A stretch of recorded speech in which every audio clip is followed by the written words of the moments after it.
चुनाव तो एमपी में है, लेकिन उसकी गर्मा गर्मी है यूपी में। दोनों ही पार्टियां इंडिया गठबंधन में है, यानी कांग्रेस और समाजवादी पार्टी। लेकिन दोनों ही पार्टियों के नेताओं ने एक दूसरे के खिलाफ तो जैसे तलवारें खींच ली। क्या क्या नहीं कहा जा रहा है।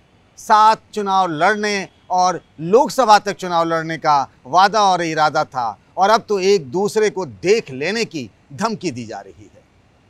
अखिलेश यादव को सीटों के बंटवारे में एमपी में कांग्रेस की तरफ से कुछ नहीं मिला, तो फिर उन्होंने यूपी के कांग्रेस अध्यक्ष अजय राय को नाराज होकर चिरकुट तक कह दिया। बात यहीं नहीं रुकी, अब तो एक और बयान आया है। कमलनाथ, जो कि मध्य प्रदेश के मुख्यमंत्री रहे हैं, वहां के कांग्रेस पार्टी के अध्यक्ष हैं, उनसे पूछा गया कि अखिलेश यादव नाराज हैं, सीटों के गठबंधन में आपने सीटें नहीं छोड़ी। कहते हैं कौन अखिलेश, अखिलेश छोड़ो। बात यहां तक हो गई है कि लोग, बड़े बड़े नेता एक दूसरे को पहचानने से इनकार कर रहे हैं। आखिर ऐसा क्यों हो रहा है? क्या इसके पीछे कोई खेल है? जैसा समाजवादी पार्टी के नेता अखिलेश यादव कहते भी हैं कि एक साजिश है, तो ये साजिश है या फिर कुछ और है? क्या इस पूरे खेल के पीछे मायावती हैं या फिर मुसलमान का फैक्टर है? नमस्कार, मैं हूं पंकज झा, आप देख रहे हैं मेरे साथ अंदर की बात। आज बात इसी पर कि ये जो कांग्रेस और समाजवादी पार्टी के बीच सिर्फ मारा मारी ही बची है, एक दूसरे के खिलाफ मुक्का मुक्की ही बचा है। बाकी तो जो एक तरीके से बयान निकल रहे हैं वो तो समझिए जैसे कि रॉकेट की तरह दग रहे हैं। जैसे अभी इजराइल और गाजा पट्टी में जिस तरीके से हमास के आतंकवादियों के बीच में चल रहा है, उसी तरीके से रॉकेट दोनों ही पार्टियों के नेता एक दूसरे के खिलाफ दाग रहे हैं। रोज नई नई बातें आ रही। आखिर ऐसा हो क्यों रहा है? इसके पीछे क्या है? कहीं कोई मायावती वाला एंगल तो नहीं है, या फिर कोई मुसलमान वाला खेल? चलिए बारी बारी से बात करते हैं। इस खेल के पीछे दोनों फैक्टर हैं, मायावती फैक्टर भी और मुसलमान फैक्टर भी। कांग्रेस के नेताओं को लगता है कि ये जो अगले साल लोकसभा चुनाव होगा, जिसके लिए विपक्षी नेताओं ने मिलकर एक गठबंधन बनाया है, नाम जिसका इंडिया रखा गया है, कांग्रेस की पार्टी की अपनी एक सर्वे कराई यूपी में। उस सर्वे से एक बात निकली कि ये जो मुसलमान हैं यूपी के, लोकसभा चुनाव में उनकी पहली पसंद कांग्रेस पार्टी है।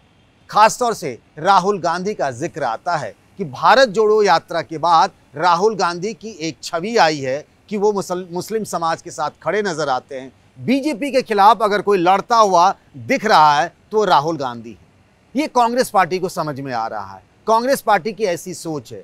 कांग्रेस को लगता है कि मुसलमानों की पहली पसंद राहुल गांधी और कांग्रेस पार्टी है। बस इसी बात से उनको इतना टॉनिक मिल गया है कि वो अब कुछ भी कर गुजरने को तैयार है। उन्हें लगता है किसी से मुकाबला कर सकते हैं, किसी से लोहा ले सकते हैं। कुछ कांग्रेसी नेता तो यहाँ तक कहने लगे हैं कि अगर कुछ नहीं हुआ, अगर अखिलेश यादव से बात नहीं बनी, तो हम यूपी की लोकसभा सीटों पर अकेले ही चुनाव लड़ने को हम तैयार हैं। मेरे पास 20% मुसलमानों का वोट शेयर है और यहीं से हम अपना गेम शुरू करेंगे। देखिए, एक बात तो तय है, एक तरफ बहुत ही ताकतवर बीजेपी है, क्योंकि 2014 का लोकसभा चुनाव, 2019 का लोकसभा चुनाव, 2017 का यूपी विधानसभा चुनाव, फिर 2022 का विधानसभा चुनाव। बीजेपी बहुत मजबूत ताकत बन चुकी है यूपी में। उसके पास जो सामाजिक समीकरण है उसका तोड़ अभी दिख नहीं रहा है। हर तरह के प्रयोग किए गए विपक्ष की तरफ से, लेकिन कोई कामयाब फॉर्मूला निकल नहीं पाया है। कांग्रेस को लगता है कि चूंकि मुसलमान उनके साथ रहेंगे तो फिर वो यहाँ से गेम में सीधे वापसी कर सकते हैं। इसीलिए कांग्रेस पार्टी इस तरीके से समाजवादी पार्टी के खिलाफ हमलावर हो गई है। वैसे तो बात ये चल रही थी कि यूपी में जो लोकसभा की 80 सीटें हैं उसमें समाजवादी पार्टी, कांग्रेस और आरएलडी का गठबंधन होगा, तीनों मिलकर चुनाव लड़ेंगे।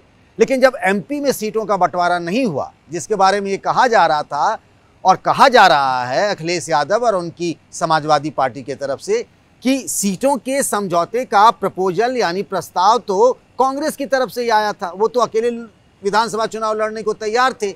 ये कहा गया कि समाजवादी पार्टी के साथ कांग्रेस गठबंधन करना चाहती है, इसीलिए उन्होंने बातचीत शुरू की। नहीं तो जैसे आम आदमी पार्टी इंडिया गठबंधन में रहने के बावजूद एमपी में अलग चुनाव लड़ रही है, हम भी चुनाव लड़ लेते। समाजवादी पार्टी तो ये कह रही है कि चूंकि हमारे पास गठबंधन का प्रस्ताव आया था, हम गठबंधन करना चाहते थे, इसीलिए दूसरे राज्यों जैसे छत्तीसगढ़, राजस्थान और तेलंगाना में हम चुनाव नहीं लड़ रहे हैं। वैसे एक दिलचस्प बात यह भी है कि तेलंगाना में एक दिलचस्प बात यह भी है कि तेलंगाना में जहां कांग्रेस पार्टी है, चुनाव लड़ रही है, बीजेपी है और के चंद्रशेखर राव की बीआरएस है, वहां समाजवादी पार्टी बीआरएस के साथ है। खैर, हम लौटकर यूपी आते हैं। कांग्रेस को लग रहा है कि मुसलमान उनके साथ हैं तो हम कुछ भी कर सकते हैं। दूसरा, एक सबसे बड़ा फैक्टर मायावती का है। कांग्रेस के कई बड़े नेताओं का यह मानना है कि समाजवादी पार्टी के मुकाबले अच्छा हो अगर हम मायावती की पार्टी बीएसपी के साथ समझौता करें तो शायद नतीजे बेहतर होंगे। उनका यह भी मानना है कि उस गठबंधन में आरएलडी भी खुशी खुशी कांग्रेस और बीएसपी के साथ आ जाएगी। चूंकि आरएलडी पश्चिमी यूपी में उस पार्टी का ज़्यादा प्रभाव है, यानी जयंत चौधरी की पार्टी आरएलडी का, और वहाँ बीएसपी का भी बहुत अच्छा प्रभाव है और इस इलाके में समाजवादी पार्टी का उतना प्रभाव नहीं है। तो कांग्रेस, आरएलडी और बीएसपी मिलकर अच्छा कर सकते हैं, खास तौर से पश्चिमी यूपी में जहां मुस्लिम, दलित और जाट प्रभावशाली वोटर माने जाते हैं, निर्णायक वोट होता है इनका। कांग्रेस के कई नेता इसी फॉर्मूले पर काम कर रहे हैं।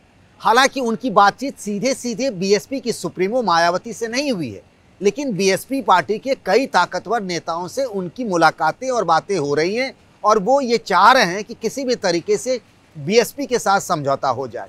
इसीलिए वो बहुत ज़्यादा फोकस समाजवादी पार्टी पर नहीं कर रहे हैं। उनको लगता है कि ये जो विधानसभा चुनाव हो रहे हैं 5 राज्यों में, उन चुनावों में जहां बीएसपी कांग्रेस के खिलाफ चुनाव लड़ रही है, उस चुनाव के बाद आखिरी मौके पर बीएसपी की एंट्री इंडिया गठबंधन में हो सकती है। ऐसे में अगर सूरत हाल ऐसा बनता है कि आरएलडी, कांग्रेस और बीएसपी होगी तो वो कांग्रेस के लिए फायदेमंद सौदा हो सकता है समाजवादी पार्टी के मुकाबले।